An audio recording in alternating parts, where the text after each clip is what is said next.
முதலமைச்சர் செல்வி ஜெயலலிதா பழங்குடியினர் உள்ளிட்ட அனைத்து தரப்பு மக்களும் பயன்பெறும் வகையில் பல்வேறு நடவடிக்கைகளை மேற்கொண்டு வருகிறார்.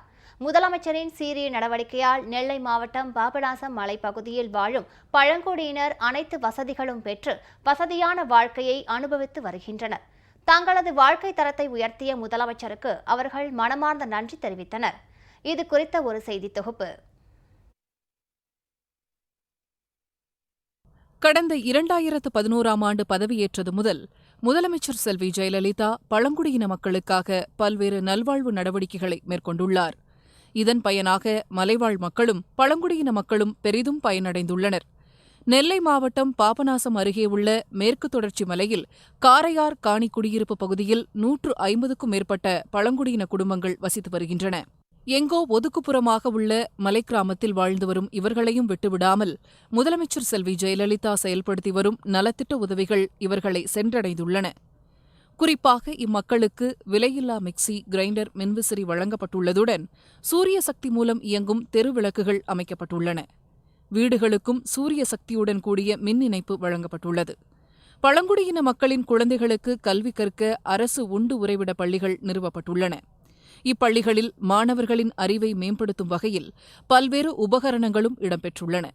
இது மட்டுமின்றி காணி குடியிருப்பு பகுதியில் உள்ள பழங்குடியின மக்களுக்கு பட்டா கிடைக்க முதலமைச்சர் செல்வி ஜெயலலிதா நடவடிக்கை மேற்கொண்டுள்ளார். முதலமைச்சர் செல்வி ஜெயலலிதாவின் சீரிய திட்டங்களால் பயனடைந்து வரும் பழங்குடியின மக்கள் வரும் தேர்தலிலும் முதலமைச்சர் செல்வி ஜெயலலிதா மீண்டும் வெற்றி பெற்று ஆட்சி பீடத்தில் அமர வேண்டும் என விருப்பம் தெரிவித்துள்ளனர். எங்களுக்கு இப்போ அம்மா ஆட்சியில் மிக்சி, கிரைண்டர் முதல் கொடுத்துருக்காங்க. அப்புறம் அரிசியெல்லாம் இலவசமாக கொடுத்துருக்காங்க. எங்களுக்கு எங்கள் பிள்ளைகளுக்கு சைக்கிள் கொடுத்துருக்காங்க, லேப்டாப் கொடுத்துருக்காங்க, திருமண உதவி செஞ்சுருக்காங்க. அதேமாரி பிரசவ பணம் கொடுத்துருக்காங்க. எங்களுக்கு நிறைய அம்மா ஆட்சியில் எங்களுக்கு நிறைய செஞ்சுருக்காங்க. அப்புறம் அந்த தாலிக்கு தங்கம் கொடுத்துருக்காங்க.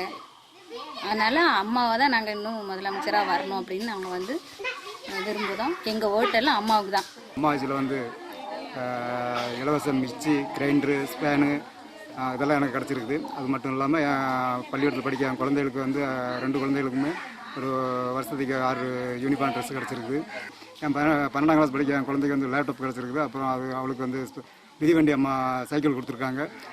இது மாதிரி இப்போ இந்த 5 ஆண்டு காலத்தில் எங்களுக்கு ரேஷன் அரிசியில் அம்மா கொடுக்குற அரிசி நல்லா தெளிவாகவும் சுத்தமாகவும் நல்ல வெள்ளைன்னு இருக்க அரிசி நல்ல சுத்தமான அரிசி அம்மா எங்களுக்கு கொடுத்துருக்காங்க. 2006 ஆக்டை நடைமுறைப்படுத்தி எங்களுக்கு ட்ரைபல் மக்களுக்கு பட்டா வழங்குறதுக்கு இந்த அம்மா எங்களுக்கு நல்ல ஒரு நடவடிக்கை எடுத்து எங்களுக்கு பட்டா வழங்குறதுக்கு அந்த கேஸை முடிச்சு கொடுத்துருக்காங்க இந்த அம்மா அதனால் எங்களுடைய ஓட்டு ஏடிஎம்கே அம்மா அவர்களுக்கு எங்களுடைய ஓட்டு வழங்குறதுக்கும் எங்கள் ஓட்டு அம்மாவுக்கு தான். பிள்ளைகளுக்கு 10ஆம் கிளாஸ் படித்த பிள்ளைகள், 11 படித்த பிள்ளைகளுக்கு சைக்கிள் கொடுத்துருக்காங்க. மிக்சி, கிரைண்டரு, ஃபேனு, சைக்கிள் இதெல்லாம் பிள்ளைகளுக்கெல்லாம் கிடச்சிருக்கு. ஆனால் அம்மா தான் வரணும், அம்மா ஆட்சிக்கு வரணும். நாங்கள் அம்மாவுக்கு தான் ஓட்டு போடுதோம். அரிசியெல்லாம் கொடுக்காங்க, இலவச வேட்டி சேலையெல்லாம் கொடுக்காங்க. பின்ன இந்த பொங்கலுக்கு எங்களுக்கு 100 ரூபா இது கொடுக்காங்க பொங்கப்படி.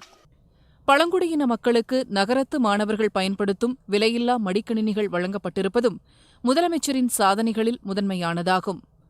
ஜெயா பிளஸ் செய்திகளுக்காக நெல்லையிலிருந்து செல்வராஜ்.